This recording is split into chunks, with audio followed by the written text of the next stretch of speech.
যাচ্ছে তো ভাই, বুঝতে পারছি এটাই ভয় পাচ্ছে শাসক। না হলে আপনাদের বলে রাখি, বাংলায় প্রোগ্রাম করব বলে, এই ডুমজুর চত্বরে প্রোগ্রাম করব বলে আমাদের বিভিন্ন কারণ দেখিয়ে একাধিক আমাদের প্রোগ্রামকে বাতিল করেছে। কিন্তু আমরা দেখুন, আমি বারবার বলি, আইন বিচার ব্যবস্থার প্রতি ভরসা রাখবেন, দেশের সংবিধানের প্রতি ভরসা রাখবেন। অনেক চেষ্টা করেও কল্যাণ বাবুরা আমাদের এই মিটিংকে আটকাতে পারেনি। হচ্ছে তো, এটাই হচ্ছে। আপনি আমি যদি ভরসা করতে পারি, দেশের সংবিধান বিচার ব্যবস্থার প্রতি আস্থা রাখি, একদিন না আজকে না হলো একদিন আমরা কামিয়াব হব। আমরা সেইটা কামিয়াব আজকেই হচ্ছি, পাকড়ার বুকে দাঁড়িয়ে আমরা প্রোগ্রাম করতে পারছি। ধন্যবাদ জানাই প্রশাসনের বন্ধুদেরকে, আমাদের ওয়েস্ট বেঙ্গল পুলিশ আছেন, বিএসএফ কর্তারা যারা আছেন, প্রত্যেককে আমরা আমাদের পক্ষ থেকে, মঞ্চের পক্ষ থেকে তাদেরকে স্যালুট জানাই। তাদের জন্যই আজকের এই প্রোগ্রাম আমরা সুষ্ঠুভাবে সম্পন্ন করতে পেরেছি। আমরা এখানে বন্ধুগণ, এটা লোকসভা নির্বাচন হচ্ছে, এটা কোনো পৌরসভা নির্বাচন নয়, পঞ্চায়েতের ভোটের নির্বাচন নয়। এই লোকসভা নির্বাচনে হবে আগামী 5 বছর দেশ কিভাবে ভালো থাকবে, দেশের জনগণ কিভাবে ভালো থাকবে, দেশের সুরক্ষা কিভাবে ঠিক থাকবে, বর্ডার সিকিউরিটি ফোর্সের যারা দায়িত্বে আছেন তাদেরকে অত্যাধুনিক পোশাক পরিয়ে বর্ডারে কিভাবে ডিউটি করানো যায়, এই সবের নীতি নির্ধারণ যেখানে তৈরি হবে, সেই জায়গায় তাদেরকে আমরা শ্রীরামপুর থেকে কাকে পাঠাবো তার এই ভোটটা। এটা পঞ্চায়েতের নির্বাচন নয় যে আমার বুথে অর্জনের সাথে আমার মন টানাটানি আছে, ও ভোটে দাঁড়িয়েছে, যেই দল থেকে হোক না কেন ওর বিরুদ্ধে আমি অন্যজনকে ভোট দেব, এটা নয়। এই নির্বাচনটা কিসের নির্বাচন? আগামী দিনে পার্লামেন্টে যাবে, পার্লামেন্টে গিয়ে এই বাঁকড়ার বস্ত্র শিল্পের সাথে যারা যুক্ত তাদের কথা পার্লামেন্টে বলবে, আইন তৈরি হবে। যে আইন তৈরি হবে সেই আইনের কথা যে বলবেন তাকে পাঠাবো নির্বাচন। আমরা ইতিপূর্বে কল্যাণ বাবুকে 3 বার পার্লামেন্টে পাঠিয়েছি। আমি কল্যাণ বাবু সহ কল্যাণ বাবুর দলের যারা আছেন তাদেরকে ওপেন চ্যালেঞ্জ করছি, যারা আজকে আমাদের এই মঞ্চ বাঁধাতেও ডিস্টার্ব করেছেন, তারাও তো কাপড় ব্যবসায়ীর সাথে কম বেশি যুক্ত। তাদেরকেও বলছি, আপনাদের ভবিষ্যতের কথা ভেবে এই কাপড় শিল্পের উন্নতির জন্য কল্যাণ বাবু এই 15 বছরে কটা শব্দ খরচ করেছে তার ডেটাটা আগে এই বাঁকড়ার কাপড় শিল্পীদের সামনে দেখাক, বস্ত্র শিল্পের সাথে যারা যুক্ত, তারপরে কল্যাণবাবু ভোট নেবে। আমরা কল্যাণবাবুকে ভোট দিয়ে পার্লামেন্টে পাঠালাম। বাঁকড়ার মানুষেরা পার্লামেন্টে গিয়ে কথা বলবেন, সেখানে মিনিস্টারের মাধ্যমে কিভাবে কাপড় এক্সপোর্ট করা যায়, বিদেশে কিভাবে কাপড় পাঠানো যায়, ইরাক, ওয়েস্টার্ন কান্ট্রি থেকে শুরু করে ইউরোপ, আমেরিকা, লাতিন আমেরিকাতে আমার বাঁকড়ার কাপড় কিভাবে বিক্রি হয়, যাতে বিক্রি হলে নিউজিল্যান্ডে, অস্ট্রেলিয়াতে, সিডনিতে, জার্মানিতে, জাপানে, ফ্রান্সে বাঁকড়ার যখনই কাপড় যাবে ওখান থেকে ডলার আসবে, বাঁকড়ার বস্ত্র শিল্পের সাথে যারা যুক্ত তাদের হাতে টাকা হবে। এই কথা কিন্তু পার্লামেন্টে গিয়ে অপদার্থ এমপি একটাও শব্দ খরচ করেনি। আমি আপনাদের বলছি, আপনারা ভোটটা কেন দেবেন, কি জন্য দেবেন? উনি পেনশন বাড়বে এই জন্য দেবেন তা তো নয়। আপনি ভোট এই জন্যই দেবেন, আপনার কি উপকার হচ্ছে, আপনি কাপড় শিল্পের সাথে যুক্ত, গার্মেন্টস শিল্পের সাথে আপনার যুক্ত, আপনার হয়ে কটা কথা পার্লামেন্টে বলেছে, সেই জন্য তো আপনি ভোটটা দেবেন। 15 বছর তিনি পার্লামেন্টে ছিলেন, দুঃখের বিষয় আপনাদের জন্য একটাও শব্দ খরচ করেনি। আপনাদের বলি, যদি এই 20 তারিখ, মে মাসের 20 তারিখ ইপিএম মেশিনের 7 নম্বরে আপনারা বোতাম টিপে খামচিহ্নকে পার্লামেন্টে পাঠান, এই বাঁকড়াবাসীর পানীয় জলের সমস্যা নিয়ে কথা বলবো, রাস্তাঘাটের সমস্যা নিয়ে বলবো। এই এত বড় মার্কেট ইচ্ছাকৃতভাবে এটাকে ন্যারো করে রাখা হয়েছে, গিঞ্জি করে রাখা হয়েছে, এটার জন্য কোনো প্রকল্প নিয়ে হয়নি।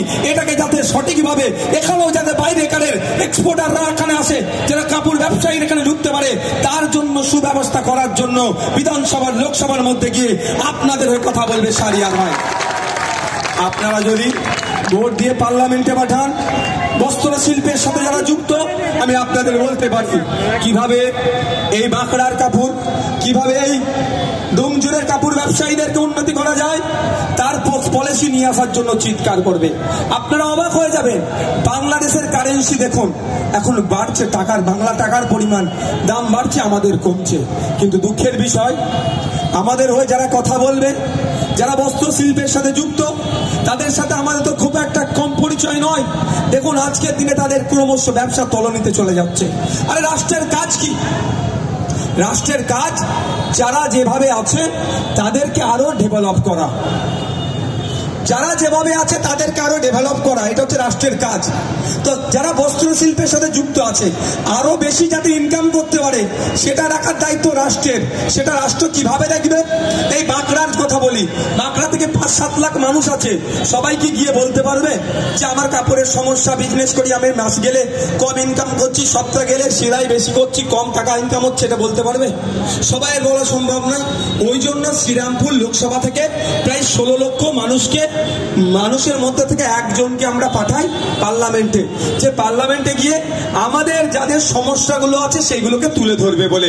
কিন্তু অপদার্থটা 3 বারের এমপি, 15 বছরের এমপি আমাদের জন্য একটাও শব্দ খরচ করলো না। তাই আপনাদের বলবো যে ব্যর্থ হয়েছে, যে আমার ভোট নিয়ে পার্লামেন্টে গিয়েছে আমার জন্য বলেনি, তাকে নতুন করে আর ভোট দিবার প্রয়োজন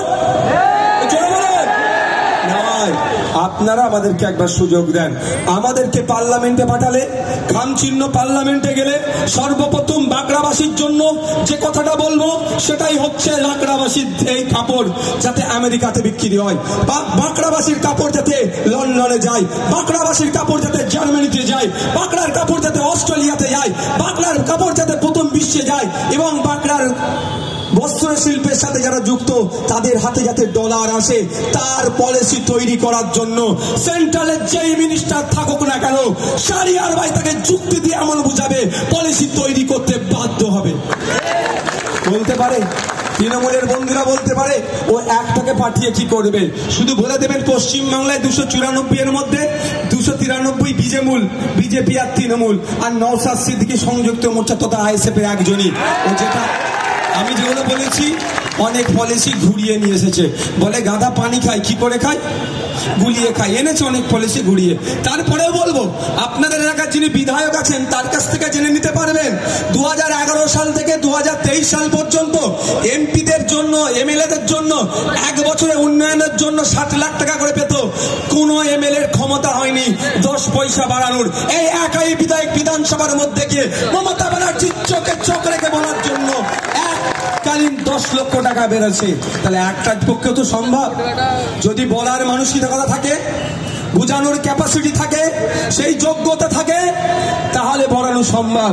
আমি একাই লড়াই করে 10 লক্ষ টাকা প্রতি বছরে এমএলএদের কোটাই বেরিয়েছি। তাহলে আমরা যদি পার্লামেন্টে আমাদের শাহরিয়ার ভাইকে পাঠাতে পারি, তাহলে আমার এখানকারের বাঁকড়াবাসীদের যে সমস্যাগুলো আছে সেইগুলো অ্যাটলিস্ট সমাধানের জন্য পার্লামেন্টে বলতে পারবে। দুঃখের বিষয় আমরা কাকে ভোট দিয়ে পাঠালাম। আপনাদের বলি একটু ভাবতে হবে একটা এমপির ভূমিকাটা কতটা, এমপি কি করতে পারে, এমপির কাজটা কি। সর্বপ্রথম এমপির কাজ হবে এই যে নির্বাচনী ক্ষেত্র আছে, হাওড়া জেলায় 2টো বিধানসভা, হুগলি জেলায় 5টা, এই 7টা বিধানসভার একাধিক রকম ভৌগোলিক অবস্থান। বাঁকড়ায় যদি আমি কৃষকদের কথা বলি হাসবে, কারণ এখানে কৃষকদের সংখ্যা নগণ্য। এখানে সমস্যা কি? শ্রমিক শ্রেণীর মানুষ কি হচ্ছে, বেশি খাটছে, কম ইনকাম হচ্ছে। এদের কি করতে হবে? কম খেটে বেশি যাতে ইনকাম করে সেই পলিসিটা নিয়ে আসার জন্য পার্লামেন্টে গিয়ে বলতে হবে। এখানকার মানুষের সমস্যার কথা পার্লামেন্টে তুলে ধরতে হবে। যে শ্রীরামপুর, আমার জাঙ্গিপাড়া, ফুরফুরা শিল্পের কথা যদি বলি, ওখানে চাষি ভুষি মানুষ বেশি, কৃষকদের হয়ে কথা বলতে হবে। শ্রীরামপুর ইন্ডাস্ট্রিয়াল বেল, ওখানে উত্তরপাড়া ইন্ডাস্ট্রিয়াল বেল, ওখানে কলকারখানা বন্ধ হয়ে যাচ্ছে, বন্ধ কলকারখানাগুলোকে চালু করতে হবে, এবং যেগুলো চালু আছে সেগুলো যাতে যারা কাজ করছে তাদের শ্রম চুরি না হয় তার কথা বলতে হবে। এক কথায় তার নির্বাচনী ক্ষেত্রে যে চাওয়া পাওয়া, অভাব অভিযোগ, সমস্যাগুলো আছে সেইগুলোকে কি হবে তুলে ধরতে হবে।